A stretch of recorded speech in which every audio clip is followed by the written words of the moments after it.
Okay, we are live again here. This is Erinn Morgan. I am the editor-in-chief of Eye Care Business Magazine, and we are excited to be here today for another one of our live stream panel series, which have been very popular. This particular topic today is really unique and very, very cool. And we have worked with Dr. Weslie Hamada, who is here today as our moderator, and she has been fantastic in kind of helping us concept and create this whole panel discussion idea and to kind of work with our panelists to get it all going. So we thank you, Weslie, and our panelists for joining us. And in a minute, I'm going to let Weslie take it from here to do just kind of a little bit of background on the topic, which is the gig economy for optometry, turning passion into paycheck. So looking at optometrists' side gigs, which all of our optometrists here, their side gigs seem pretty extensive. It's not just a small side gig. So I'm sure they started small and worked into a much bigger concept. But anyway, I just wanted to tell all of our attendees, thank you for joining us. If you're watching on Facebook or YouTube, you can type comments into the comment bar on either of those platforms, and we will see them here. So if you have questions, please type them in. And we'd love to hear where you're from and who you are. So please feel free to type in your name and the name of your practice, and we welcome you and where you're from. And we've had folks here on our panels from Africa, from Morocco, from Paris, from Amsterdam. So it's been really great to see the diversity of folks that have been joining us. So again, please feel to type in your comments, and then we'll have a dedicated Q&A session at the end of the talk. But if the comment or the question is really relevant to what we're talking about in the moment, then we'll kind of try to address that. So again, thank you all for joining us, and I'm going to turn it over to Weslie to tell us a little bit about the topic. Awesome. Thank you, Erinn. I'm so excited to be joining you and our amazing panelists today, who's going to be sharing how they've turned their unique ideas, their passion, their side gig into really successful businesses. To be honest, when I heard side gig thrown around a couple years ago, I'm probably going to date myself, but I thought it was kind of just a slang that the young folks were throwing out there, but it really is a big part of the U.S. job market. In general, the gig economy is a labor market that encompasses independent contractors, freelancers, that typically is more temporary in job status versus kind of long-term contracts or employment. Forbes in 2018 said that there was about 30% of the U.S. Workers in the gig economy. So this equals out to roughly about 57 million people. So we've seen that grow over the last 10 years with the introduction of Uber, Lyft, eBay, and there's even freelancer.com, a website, multiple websites just dedicated to freelance work. So we're seeing more and more optometrists, more and more people just in general, encompassing side gigs to maybe even supplement their full-time jobs or even string multiple side gigs together as their primary source of income. But just like you'll hear from our panelists today, it's not necessarily to get that extra cash flow, but it's also to develop maybe a passion or maybe something that a dream or something that they've wanted to incorporate it into optometry or even outside of optometry, or even a need to give back and support others. So, you know, I was looking at one of the forums on one of the O.D. platforms, and it asked optometrists how many had side gigs and what they were. And the last time I looked at it was a couple weeks ago, but there were over 300 replies. And it varied from the common ones like speakers or consultants for industry companies, but to different beauty or skincare consultants, musicians and bands. We had fashion bloggers. There was someone that even owned a hormone replacement center, to restaurateurs, to media companies, to product developers. So there was a wide range of different business out there. But what is really cool is that we're all tied together from being optometrists. And really it brings me back to today and our panelists. So I'm really excited to introduce them. But even if you're not thinking about developing a side gig or turning a side gig into a business, the basic business principles that our panelists will share today can really be leveraged if you're thinking about opening a practice, purchasing a sublease, or even developing or integrating a new business idea into your practice tomorrow. So I'm excited to introduce three amazing and talented doctors that have turned their side gig and turned it up to the next level. So first I wanted to introduce you to Dr. Tanya Gill, an optometrist, but also the founder of We Love Eyes, a company that is vegan focused, cruelty free, non-toxic, specializing in eye cleansing products. She's based out of California. Hey, Tanya. Hello. Hi. Thanks for having me. All right, thanks for joining us. Next, we have Dr. Jen Larley, and she is out of Raleigh, North Carolina, and she is in the practice with True Vision Eye Care and also specializes in custom contact lenses, but is the co-founder and co-host to Defocus Media Podcast. Hey, Dr. Jen. Hi, thank you again so much for inviting us. This is a very exciting conversation.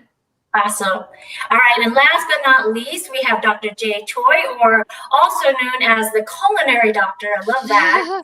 And he is out of Metro Atlanta area, and he is the owner of Yakitori Senbei and Eye Exam of Peachtree City. So welcome, Dr. Choi. Hi, thank you for having me on. Awesome. Well, we're going to just jump right into the questions. So I mentioned a little bit about all of these doctors' businesses, but I want each of you to tell me a little bit more about your company or your business and really what inspired you to get into that. So I'll start with Dr. Gill. Hi.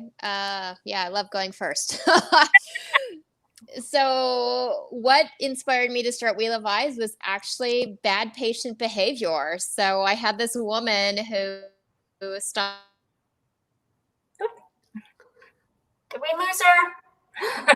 Contact lenses. Can you hear me?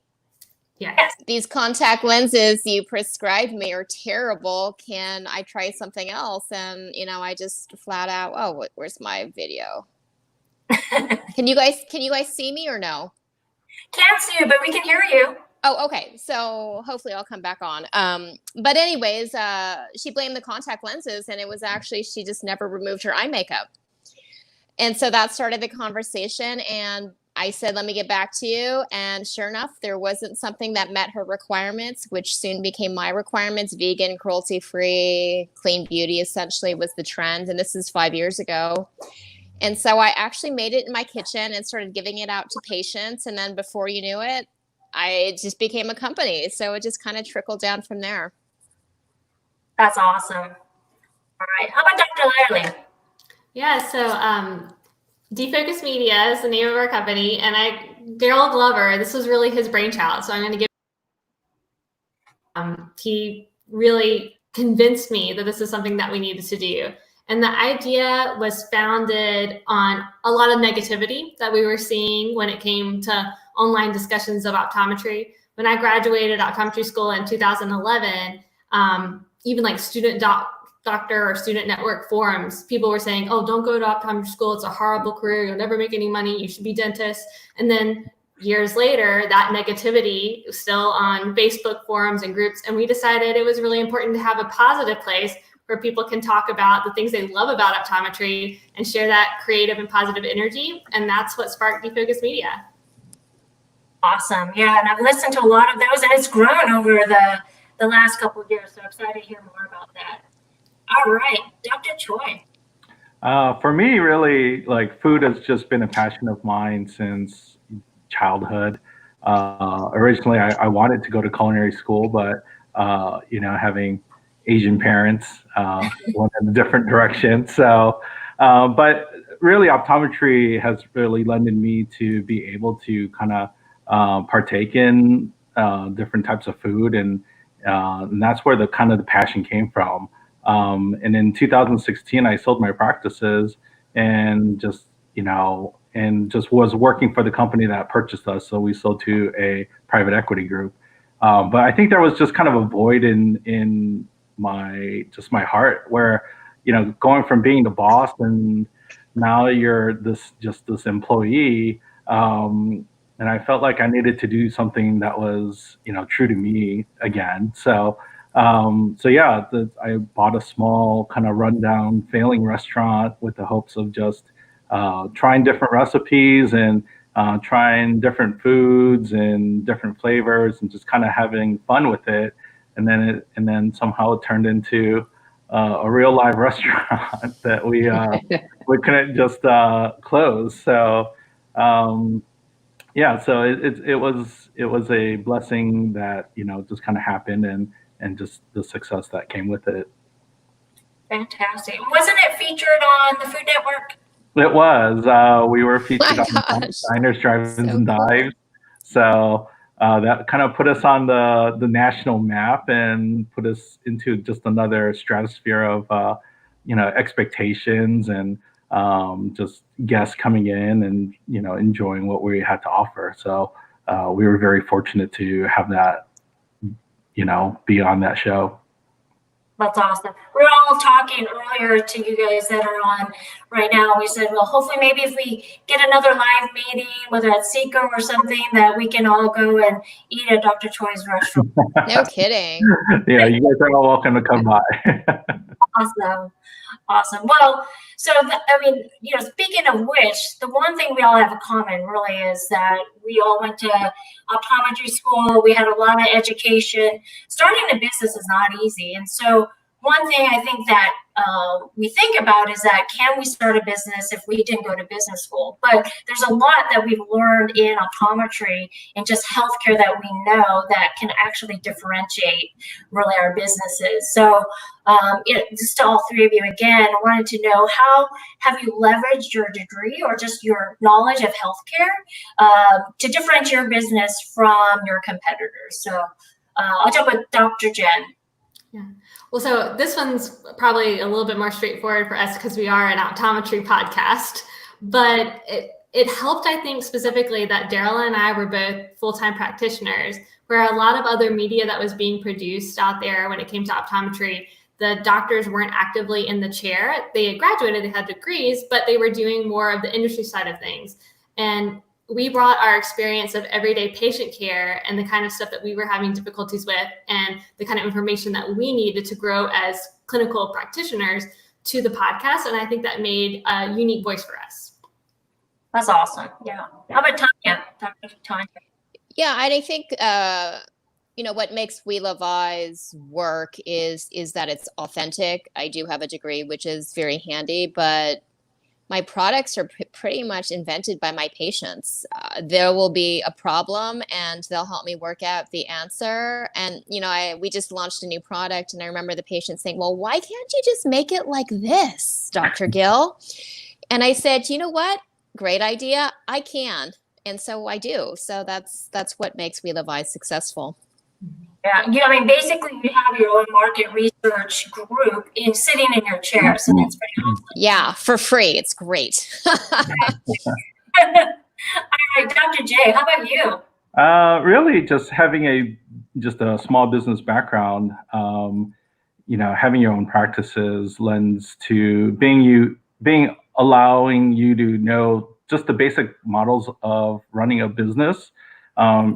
Take into account just, fixed costs, cost of goods, your labor. I was just able to kind of translate that into a restaurant scenario from what I've taken from the, eye care business. So it's a different product we sell, but, at the end of the day, we still need to execute high levels of customer service, having a great product, and just giving our guests an experience versus just being like everyone else. So that's been kind of the preface of Yakitori Jinbei, was just trying to provide that differentiating factor than just any type of fast food or any other just regular restaurants out there. Yeah. No, and I think you hit the nail on the head is that well, we say patient experience, but it translates to your customer experience. So if you can wow them in the chair, it's that same customized feeling, whether it's in a restaurant or a retail store or a product that you're selling, is really understanding who's sitting at your table, at your chair. And so I think really that brings all of our doctors, cut above maybe someone who hasn't had that experience. So that's awesome. You're kind of weaving into that business aspect.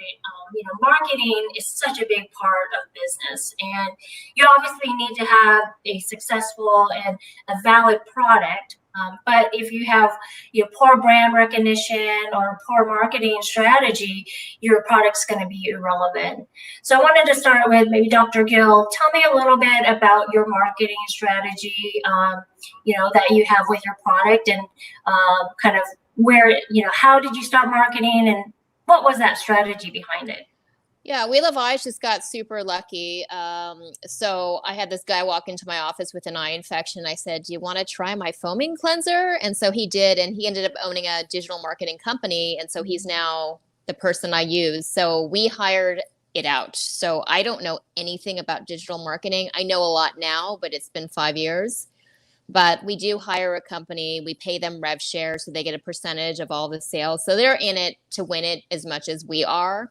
But yeah, I had to hire some professionals. But I know now with marketing, and it doesn't matter if you're advertising for a restaurant, you're doing your podcast, selling ads, it's all pay to play nowadays on social media and the internet. So that was a rude awakening. I was, a doctor, never having to pay for anything, and then all of a sudden having to pay for anything, right? Like if Erinn Morgan was to say We Love Eyes, I'd have to pay her. I mean, I don't, but you know what I mean? It's very much pay to play nowadays.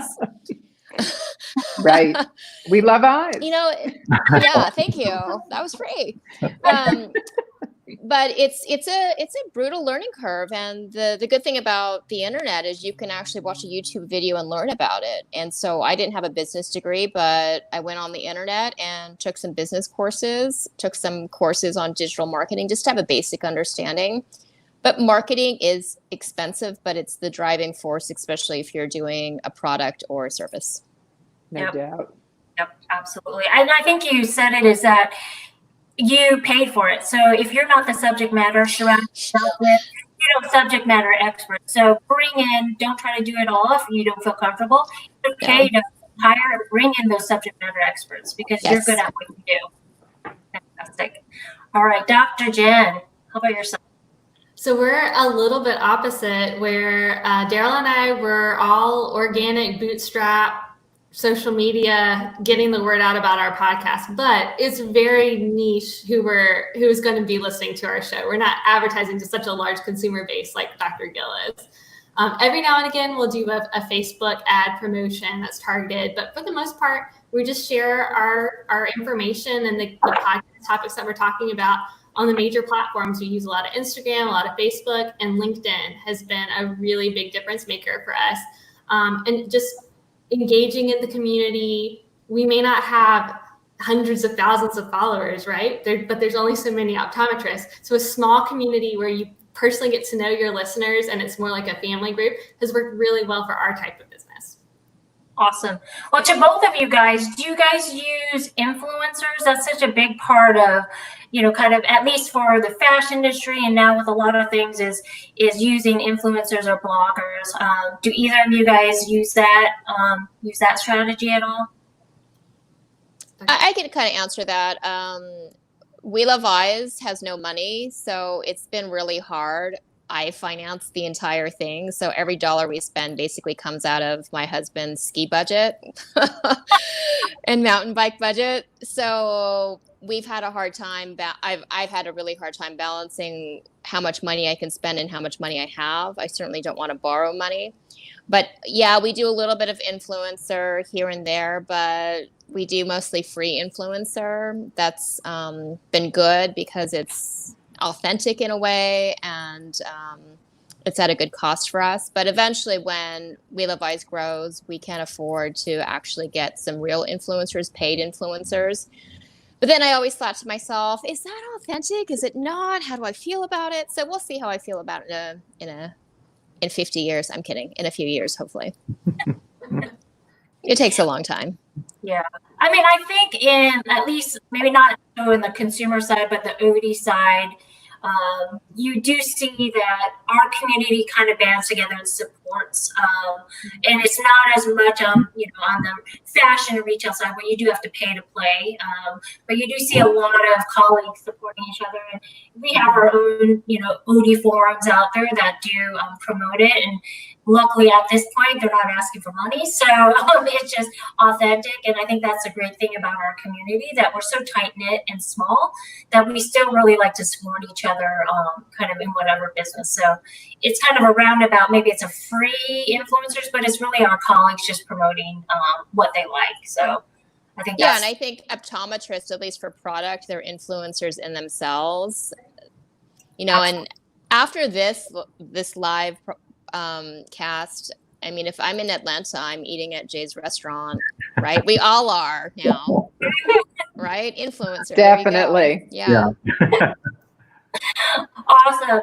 So I know, kind of transitioning, well, actually very much on the same point, people build out large, marketing campaigns, and normally it's planned for the whole year. This year has been a doozy. It's been a crazy 2020 to say the least. Over the last couple months, we've all shut down, not just optometry, the world shut down, and now everybody's starting to open back up. Businesses, healthcare, whatnot. We're fortunate, like Pentavision, Eye Care Business are putting together, really timely information with their COVID-19 news roundups that I always see coming through. And it's so needed because it's just really people, and especially O.D.s, like I mentioned, our community shares so much because it's changing so much, but we don't know what's going to happen next week, tomorrow. Everything continues to change. So I'm going to start with Jay. Post-COVID and post kind of everything, and I don't even say post-COVID because it's just going to be the year of COVID.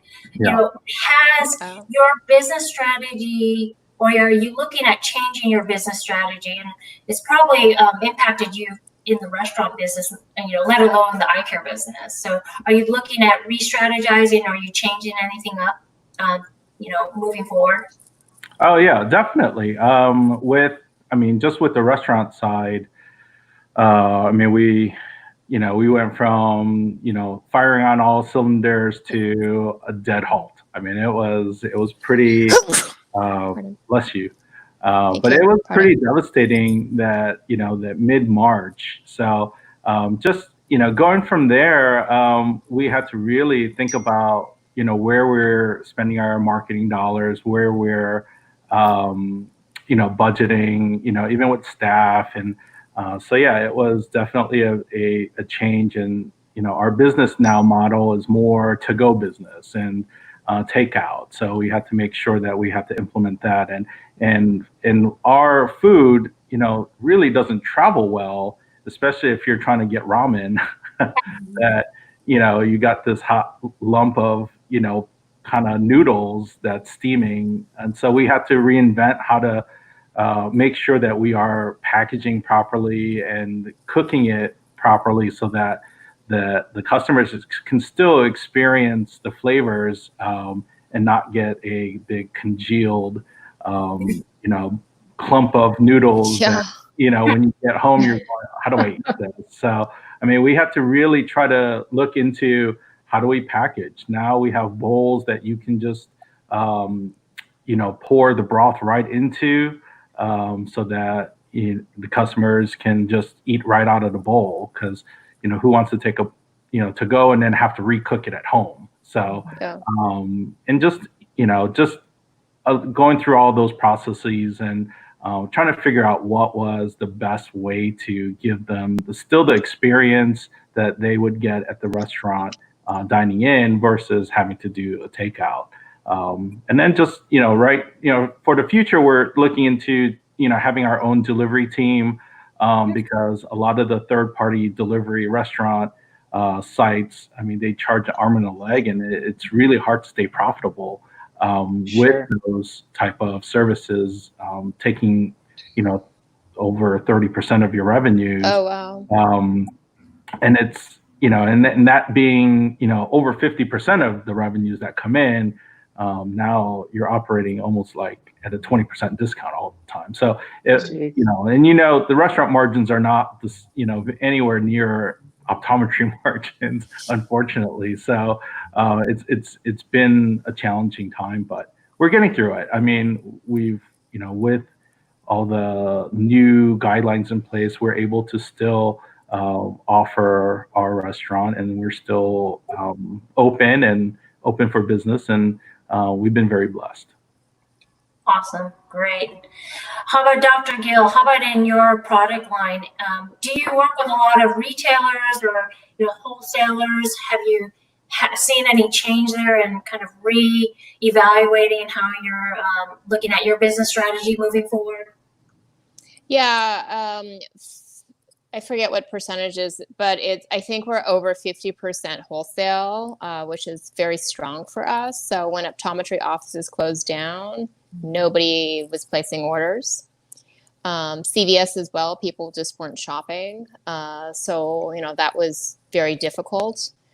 But having said that, it's also an e-commerce business. So our internet sales did kind of increase. And now people are used to ordering online. But it definitely got me thinking that people, I was at a dinner party last night and people said, "Oh, how did you do it?" I was like, "Oh, okay, we need more than 10 minutes, but invent something and sell it on the internet. It's almost a great gig to do. And if you can solve a problem and sell it on the internet, it's pretty awesome, actually." So, lots of surprises, but, e-commerce, it definitely was not something I was comfortable with immediately, but during COVID, it's been really rewarding and challenging, of course, but rewarding. Yeah. I think that's the common sentiment that I've heard from those that have business is that they weren't quite comfortable with e-commerce, but they got really used to it really fast. So that learning curve, they just ripped that Band-Aid right off. Yeah. And now, they have been reluctant, but now it's like, wow, why didn't I discover this ahead of time? So sometimes, you have to get out that uncomfortable box, but, once you do, it kind of propels you to the next level. So sounds like positives. Yes, there are, some setbacks, but hopefully it'll pull you and you jump 2 steps forward, when we come out of this. So wonderful. So I wanted to toss to kind of all three of you guys.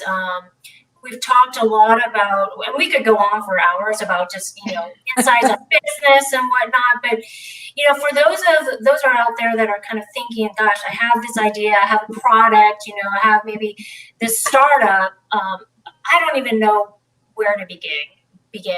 What would be your kind of 1 to 3, couple top tips that you would share with our audience on how to start a successful gig? And I'll start with you, Dr. Jen. Yeah, so my best advice is not a quote from me. This is a Mark Cuban quote, but perfectionism is the enemy to success. And I think a lot of optometrists out there, we've been successful getting into optometry school and beyond because we're really goal oriented and we study hard and we get what we want. And we're used to being perfectionists in that way. But when you're coming to the entrepreneurial side of things, sometimes you need to put something and create and let it get a little messy and pivot and turn based on the feedback that you get instead of putting out a final perfect product. If it's perfect in your mind, there's probably going to be a lot wrong with it. So give yourself that room to innovate and just start creating. And then my next advice along that line, if you know that that's going to be really hard for you and have a personality like mine that doesn't like to fail publicly or try new things as an experiment, get a partner, because that has really truly been the success to Defocus Media. There are days where I'm just not feeling it. Like I'm tired. I've got the baby. Maybe I don't feel that creative juices flowing, and having a partner who has a source of energy and spirit in their own, and a friendship with Daryl that's kind of within that partnership. Together, we're able to get through whatever we need to on the business side of things, and then constantly re-energize ourselves to stay creative. So a lot of times I'm out of good ideas, and then Daryl has 20 of them, and we can feed off his ideas for the next 5 years. You know what I mean? So a partner is a great thing. I'm just going to jump in and say that Daryl is here. Yes. So thank you for joining us, Daryl. And he says, yay to Dr. Jennifer Lyerly. And he says, hey, Tanya Gill. And he also just hopped in and mentioned that, really is a great time to perfect e-commerce in practices, no doubt. So thanks for joining us, Daryl. Anyway, sorry to jump in. I'll jump in a minute or two because we have a bunch of other folks here that I want to give a shout out to. But since you're talking about Daryl, wanted to give him his shout out. See, he's a great partner, clearly. And then my third and final tip is to make sure that you put, a value into what you do. And I see so many people with us being a media company, I'll call it the influencer space, because a lot of what we do is through social media, right? And so there's a ton of optometrists, that professional brand out there with an Instagram page or a TikTok or a blog, and they're wondering well, how do I get this to take off and actually become something that's a gig? And my advice to you is to create what you want, to do what you're passionate about. It shouldn't feel like work. If it does feel like work, you're not going to have fun, and you're not going to want to keep at it and doing it. And then put the energy and the time in if you want to work with business partners on it, to place a value on what it is that you're bringing. And that means pulling analytics, creating a media kit, and doing that homework so that you can bring something creative and also that's of monetary value to any partner that you work with. Fabulous. Those are great tips. Yeah, and I like your partner. He's even here supporting you, so that's awesome, Dr. Glover. Yeah, that's wonderful. I'm going to just give our quick shout out to some of the other folks that are here. So we have some friends and relatives that are here right now. We have Taryn Hamada Hewitt, who says, hi, Aunt Weslie. So that's very nice. Yes, I love it. And then we also have Frank Gomez, who is with Wink Optics in Marin, California. You guys know Frank. Awesome. And then Sherry Simpson Tran, she is in an O.D. in Los Angeles. Hello. And then our friend Jen Chin, who is an optometrist also. We love Jen. Thanks for joining us. And she had just said, I like that. This was back when you're talking about the authentic voice. I think the authentic voice makes a huge difference, no doubt. And then we also have Kenji Hamada. Is that a relation? Oh, that's wonderful. Co-founder of Eye Care Group Grants Pass, Oregon, and former owner-president of OOGP, retired. So sounds like you come from a long line of eye care professionals in the family. So anyway, yes, thank you all for joining us here. So I'll jump back out, but I just wanted to give everybody their shout out so far. Awesome. Thanks, Erinn. All right. How about Jay? What would be your 1 to 3 tips, top tips? I think what, Dr. Jen was saying, for me, it was just, have confidence in what your passions are, what your beliefs are. Just, admit that you don't know everything. I think that's one thing. And do your research, and whatever industry you want to be in or partake in, do your research in that industry and pick, a passion or pick something that you're identifying that you want to solve. Don't be afraid to use outside consultation.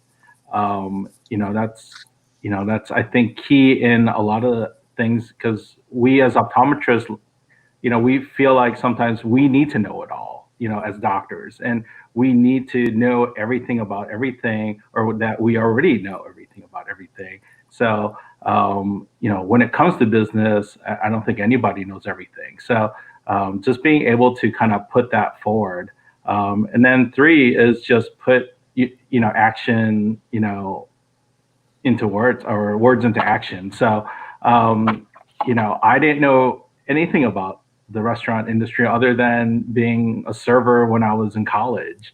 And I just kind of went with it and just jumped 2 feet in and just was able to learn and really figure it out the first year of owning a restaurant. So And I think, if you put the passion and you put the drive into it, I think anybody can do anything they want to do. So it's, those would be my 3 tips there.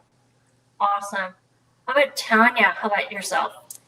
Been asked this a few times. I'm pretty strong on what I think the 3 top items are, and it's basically a riff off of Jay and Jen. But number 1 is start small. If you have an idea, and I'm just talking about making a product, start small. Just sample it to your patients, give it to your relatives. Don't have this great idea and then suddenly produce thousands and thousands and try to sell them on the internet. So start small. And number 2 is you want to actually embrace error. Just like Jen said, make mistakes so you can pivot fast. Because if you make a mistake, you can correct it quickly. And I remember I was one of the first people on Defocus, the podcast? Yes. And I wanted to mention that somewhat, like our very first show episode guest was I was. Bill, and so she helped kick everything off. Yeah, but it was based on making a mistake and they wanted to interview me. So if you don't make mistakes, you're not succeeding, even though some of the mistakes can be brutal, but you got to make them. So I've learned to actually appreciate errors. And then the third thing is, okay, let's be honest here. I am not the first eye doctor to want to make an eye makeup remover, right? It's been played out. Every doctor's thought of it. I've been at Vision Expo. Love that show, by the way. But people will come up and say, oh, I thought of this years ago. And I'm like, the difference is number 3, you need to execute. If you have an idea, you need to execute and do it. That's awesome. That's it. Oh, pretty basic, but right to the point. And really, I think you said it. It's don't be afraid to embrace failure. I think I've heard that quote before. But because that's always going to be the stepping stone to something new. So I think a lot of times we're afraid. I mean, I've even had ideas, but I'm like, I don't want to fail. I don't want to fail. But really, humility comes with success. So I think you guys hit the nail on the head. But with that, there's a lot going on. So I'm going to toss this to Dr. Jen and Dr. Jay. So how do you balance everything? So both of you are still seeing patients, and you're still running your, I say side business, but they're not side business. These are full-fledged businesses. Dr. Jen, I know you have a new little one at home. So how do you balance it all? Or is it that you're doing all of it to not have burnout? So kind of tell us what the balancing act to kind of find that happy medium. And I'll start with you, Dr. Jen.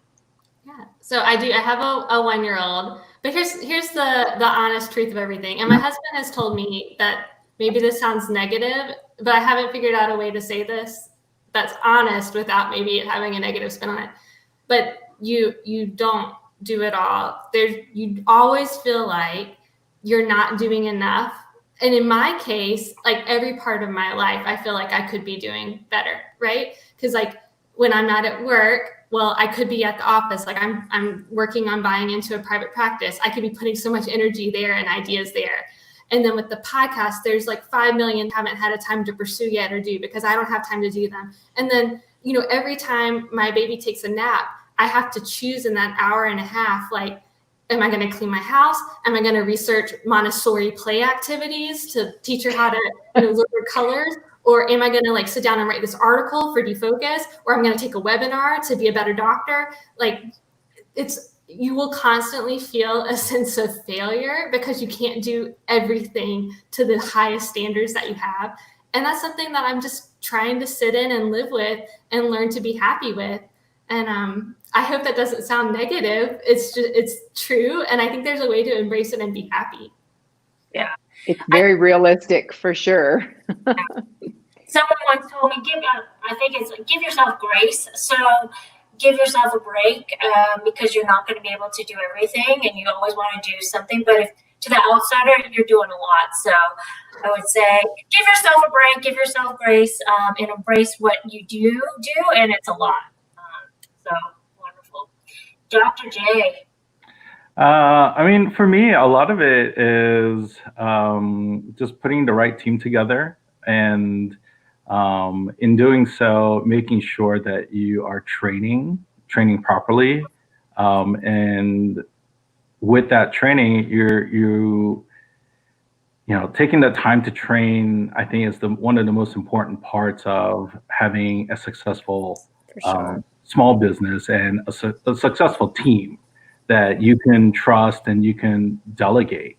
So, you know, I can't be at all places at all times. I can't be seeing patients, and I can't be working on recipes. I can't be teaching my, you know, my kitchen staff to cook it the way that I want it. But every, you know, time that I do have that's a training or a teaching moment, you know, I do embrace it, and I try to, you know, show them the why as well. Because a lot of times, you know, you can say, hey, just do this, and, you know, they're just going, okay, well, why?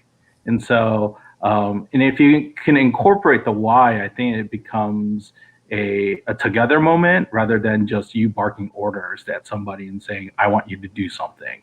And so, so that's how kind of I approach it, and just allowing, just, you know, having trust in, you know, that they can do their job and they're able to perform to the expectations that you want them to. And they're only as good as the leader is going to be. So it's like any big company didn't get started because, you know, Steve Jobs did every single thing that, you know, Apple did, but he had great people around him. So, and that's what we're aiming for. That's wonderful. Yeah, that's great advice. It's surrounding yourself with the right team, but then also making sure that you and your team understands really your vision for your company. And once everything lines up, you know, it's kind of business as usual. You should be able to relinquish a lot of that, which I could say myself, it's hard for me to do that because I've always been a little bit of a control freak, and maybe some of my colleagues are similar. So, but when you have trust in that, and you know, you can let go, and you know, like Dr. Bill said, you know, find the people that can do it well, and that takes that burden off of you. Then again, it's one less thing you have to think about, which is fabulous. Couple more questions we have, and I know we're good on time right now. So. We always say that, and we talked about it earlier, is that embrace errors. So, you know, don't be afraid to fail, because everything should happen for a reason. Maybe not in that moment you really understand the why, but you're going to learn from them and move on and probably reiterate and apply it to the next thing. So if you could share, each of you guys, is there a specific lesson that you've learned throughout this process that, you know, you'd love to share with our listeners? That if you could do differently, or maybe in your next venture that you would kind of do a do-over on it. I'll start with Dr. Young. So, wow, Wheel of Eyes. I remember, I mean, I still go through this, but in the beginning, I probably had a nervous breakdown every week about it. So when I first started ordering supplies, I would not be able to sleep. I would order 1,000 makeup remover oils from my lab, and I thought I would never sell them. Now I'm buying quantities in 50,000. One time I ordered 90,000 boxes from China, which I no longer do. I buy them in the United States because that is a lesson I learned. They folded the boxes and packed them and shipped them to me before the glue dried. So none of them opened. Oh no. So these are lessons you learn. Now I now specify box must open and be operable. These are lessons you learn, and it's on every purchase order, but that's what I write now. So you just learn these brutal lessons. Wow, I would never know that. Oh my goodness. So when people were like, where's my orders? Yeah. Oh my goodness. Dr. Jen, how about yourself? Yeah, I mean, we had definitely some missteps along the way, but I honestly think we grew so much from all of them. I hate to say that I would do it as a do-over, but when Defocus first started out, we didn't start out as a podcast. We started out as a social media company, and we were going to do social media posts for optometrists. This was, a while back where people were just starting to get Facebook accounts and we weren't even thinking about Instagram accounts. Okay. And we thought, well, optometry really needs our help. So come to find out, of course, people were like, oh, I don't even know if I need Facebook. So it didn't really take off. We offered our services for free. And there was a moment when I was writing, we had like 10 clients at one point because we had free services. And I was like, oh my gosh, Daryl, I cannot create any more Facebook posts. I don't even know what to do anymore. And that's when he was like, you know what? I think why don't we start educating other doctors on how to make their own posts? I think that would be better. And the podcast was born. So it was the best failure ever because I would still be back here creating Facebook posts, tireless, like all hours of the night. If he hadn't had that bright idea, like, why don't we just educate doctors how to do their own? That's awesome. Lessons learned. Yeah, you wouldn't be on this right now. You'd be on your computer all hours of the day. All right, Dr. J, how about yourself? For my business venture, I think I would have hired a consultant to consult me through all the intricacies of owning a restaurant, starting from working with the health department to the county water department, the fire department. I mean, and checking out the equipment. I can probably write a book now about how to run a restaurant and how to buy restaurants and what not to do. And I think I was a little too proud to ask for help. And I thought that was an embarrassment almost, where if I asked for help, that would somehow be a sign of weakness or something like that. So I had a lot of patients who were in the restaurant world and restaurant owners, and we had some highly, very talented clientele and very successful patient base. And I wish I had leaned on them more and reached out for advice before doing it. And finally, I did ask for advice afterwards, after I purchased the restaurant. And they would say, Doc, you're asking me some weird questions. Did you purchase a restaurant or something? Or I said, are you looking into it? I'd be like, yeah, I actually purchased one. And I'm really, really having a hard time. So can you help me? And they were amazingly very open and very open to share, and they were very eager to point out all the things I should have done and I could improve upon. So, but yeah, so that's what I would do. I would spend that little bit of money, see if there is an expert in somebody who does restaurant consulting, and utilize their services. Yeah, definitely. So I hear a theme coming through. It's almost like, bring in the subject matter experts, but also, the advantage we have as optometrists is that we have a consumer base to bounce ideas off. I mean, you have so many patients coming in, so many experts that we really can leverage, that those conversations aren't just about eye care. They're about, in general, business, about interests. And our patients have so much wealth that they can bring to us and share with us. And that's where a lot of those partnerships can occur, even outside of optometry. So such a great leverage there that others don't have. So I'm going to bring it to one last questions before we open it up to questions. Is really, what is the next steps? Are you guys taking your business to the next level, expanding, or really just kind of, developing what you have? I'd love to hear, what are the next steps for your company? So I'll start with Dr. Tanya. Yeah, Wheel of Eyes is growing very quickly. And so, because of COVID and recent events, I'm kind of just doing status quo right now, but I do have a lot of fun product developing. So I've made a whole line of amazing products. We'll see if they ever get to market, but it's super fun playing around with formulas in my kitchen. I definitely want to grow the company. And I did sell Oakland Vision Center recently. So my husband's like, are you going to start another company? Because it seems like you're comfortable owning two. So we'll see where I am in a few years. But for now, I'm just taking it easy with Wheel of Eyes, developing new products. So hoping 2021 will be a really good year for us. Awesome. All right. Dr. Jen. Yeah. So we've taken a COVID slowdown, honestly, a little bit in stride over here, because we were wanting to move more into video and our platform. And so we really had a chance to grab hold of that. And just, we were working with so many great doctors. Defocus Media is kind of like a platform where we've got all the structure in place. And if you have an idea for a podcast or a video show or whatever you want to create, and you want some infrastructure to help you do it, I mean, that's what we want to do, is get as many diverse voices in eye care out there to share their story. And we're so lucky to work with a lot of optometrists who are doing just a killer job on that. And the only other like fun thing is, again, Daryl has just got a new idea every 5 minutes. So he just came up with this great new idea that we're doing video tours of people's private practices. It's called Optocribs.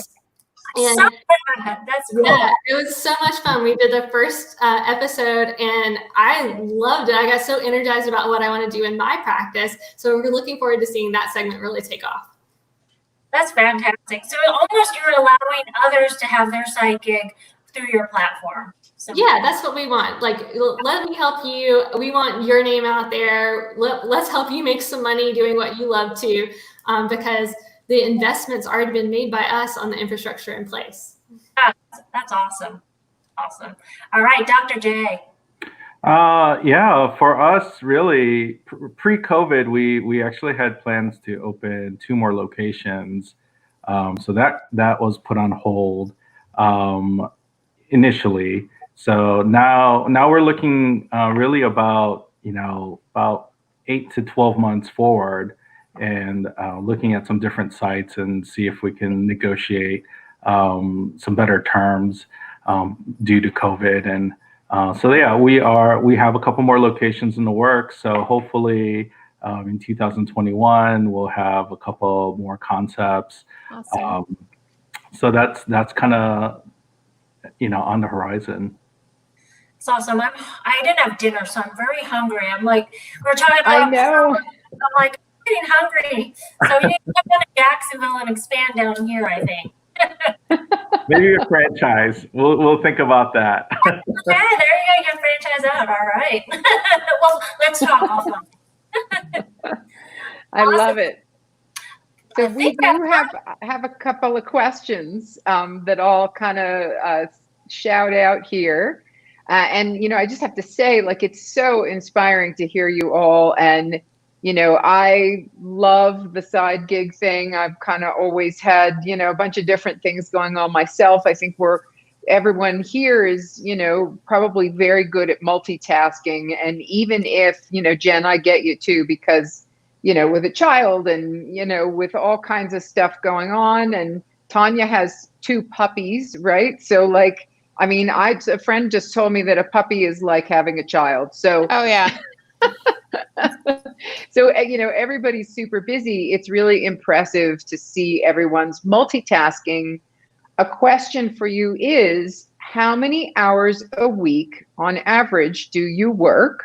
Okay, so you're working a 30-hour week, or are you working a 60-hour week? And what is your average day look like? So like, I'm curious, Jay, are you going, gangbusters, seeing patients at 9, and then you're in the restaurant until midnight and you get 6 hours of sleep? What does your day look like? And maybe start with Jay. Yeah. I would see patients anywhere from 3 to 5 days a week, depending on the week and my coverage with other doctors. Pre-COVID, I was seeing patients at 9. Probably my last patient was like 4:30 or 5. Finish up. We would be busy. I have a very busy practice, so we would see anywhere from upwards of 30 or 40 patients a day. And then I'm going to the restaurant and checking with my manager. Is the restaurant open for lunch and dinner, or just dinner? It is open for lunch and dinner. Wow. So I would go and check in with the team and see how everything is going. In between patients, I'm monitoring the restaurant to make sure it's okay. I have cameras, so I'm watching cameras while the next person's being set up. yeah, and then talking to my kitchen staff and making sure everything, is okay.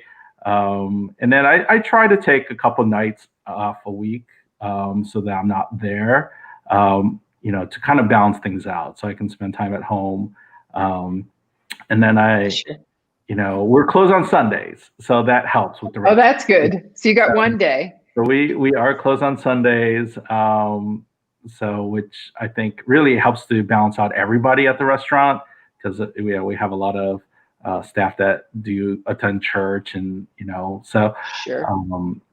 so yeah, it's busy. So how many hours a week do you work? Would you say on average? Probably more than, I don't know, like probably 80, 90 hours a week is probably There what you go.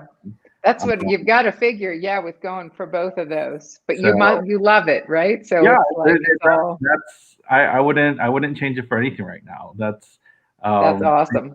I love staying busy in the day, and then at nighttime, that's what I love to do.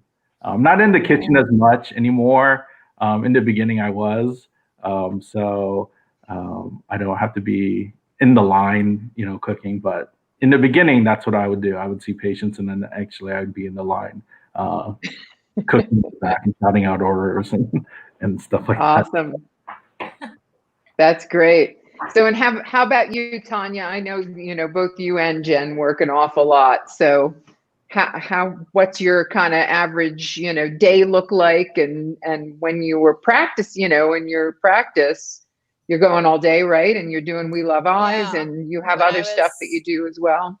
I was probably doing 80-hour weeks to 100-hour weeks for 10 years, for a very long time. Yeah, it was insane. But they felt like 40-hour weeks because you're doing your own projects. So I think that's really what it's truly about.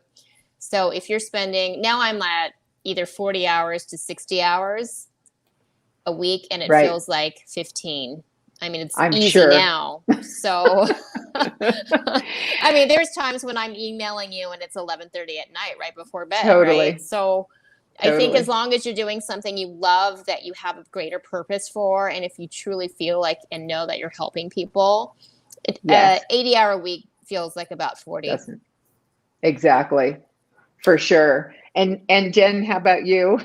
Yeah, with the baby, it's probably a little harder to. I'm spending probably like 6 to 7 hours a week on defocus right now. And for me, so like defocus is my unwinding. I mean, yeah, there's parts of it like answering emails or like some stuff where it's like, okay, this is work. But really what the core of it is re-energizing me for practice. So it's how I find out like what I want to learn about. I'll come up with a podcast topic because I want to learn about that subject, right? So it's like my husband plays video games and I research podcast topics, and that's how we unwind. Everybody's got their relaxation. Those hours are like how you have fun with your psychic. Exactly. That's awesome. So, and I was just also curious, and maybe this is more a question for Jay, but like, do you cross promote your businesses? Do you have information about your restaurant and your practice and vice versa? Personally, I do not, because my practice and the restaurant are a little further apart than I would like. They're about 40 miles apart. Oh, wow. Okay. So in 40 miles in Metro Atlanta, that's, almost, that's like the next state. You're right. And so you're driving a lot too. So I'm actually doing a lot of my multitasking in the car. When I'm driving, it's about a 45-minute to 50-minute drive from my house to the practice, and then to the restaurant, it's only about 10 minutes. So a lot of multitasking there, a lot of calling, a lot of meetings on phones, and then when I do get some time, that's when I'm doing a lot of thinking of recipes and new recipes that I want to test out and stuff like that. So, but yeah, believe it or not, my old practice, I probably get more customers from my old practice because it was around the corner, and so I still have a support of patients that probably are like looking for me, but they'll come see me at the restaurant, so they'll come and say hi. And so it's pretty nice when I see that. And I do get a lot of support from my previous patients, and they keep asking me to open up a practice next door to the restaurant. Or in the back. That'd be a win-win. Yeah, you get both. We've done stories on optical shops that have, a coffee shop or, bakery or all kinds of crazy things. So why not? So you can get sushi and ramen now. Right? Get your exam and some ramen. Yeah. That's great. Well, we just had one more attendee pop up here. She says, love this. Razzle Whitesell from Wilmington, North Carolina. Hello. I think I said that name right. Yeah.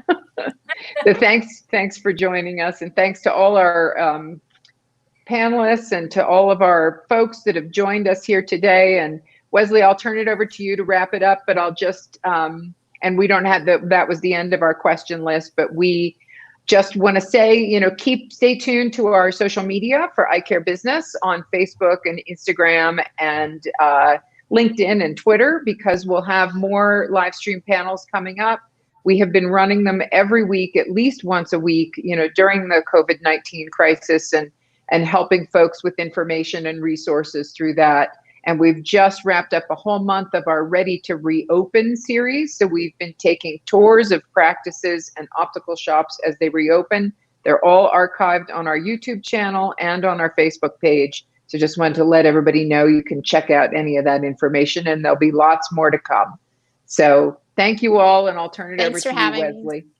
Thank you. Well, Erinn, I want to say thank you, and thank you, Eye Care Business, for allowing me to really dive in deep with this topic.